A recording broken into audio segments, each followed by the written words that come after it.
ajantsika atreo aloha ny mikasika iny rivodoza iny sy ny manodidina izany fa hivadika pejim-baovao hafa kosa indray.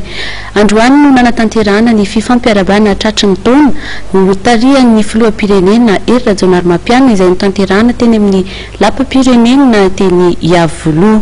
Raha ny andranitra fampiakarana karamany rehetra indrindra fa ireo mpiasa-panjakana tamin'ity fifampiarabana tratry ny taona 2020 sy 2020 ity dia tsy niresaka ary tsy nanambara ny mikasika izay fampiakarana karama izay ny filoham-pirenena Hery Rajaonarimampianina nandritra ny kabary izay notanterahany. Raha nanontaniany ny mpanao gazety ny filoham-pirenena taorian'izay dia manana ny ambarany izy arahantsika ny fanadihadiana mikasika izay.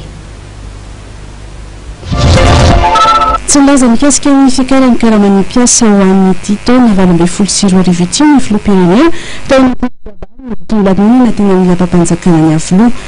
Fiakarana karama izay mandraindray ny mpiasa na eo amin'ny sehatra tsy miankina na amin'ny fanjakana manoloana ny fiakarany vidim-piainana amin'izao fotoana izao. Raha nanontaniany mpanao gazety mikasika ny anton'izany ny filoham-pirenena dia toy izao ny valiteny minitiny. Inona moa ny olana amin'ilay izy fa tokony tsisy olana iny. Ay amin'ilay reo miakatra saina. Ny fampiasana puce elektronika amin'ny olona no fepetra no rasin'ny filoham-pirenena manoloana ny asam-bahalo sy ny alatromby fepetra izay nambarany fa hanomboka amin'ity taona 2020 sy 2020 ity.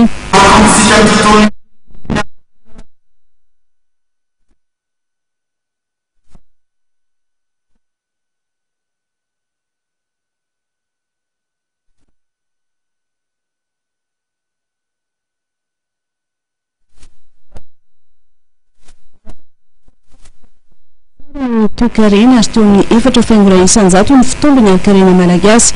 Raha 20 isanjato ny tany malagasy tafalatsaka anaty fahantrana lalina ny taona 4 sy 2020 dia nidina ho 70 isanjato izany. Nambarany Rajaonarimampianina fa amin'ny asa fametrahana fotodrafitrasa tena ilain'ny mponina toy ny lalana Ambanja Antsiranana, ny RN13, ny RN43.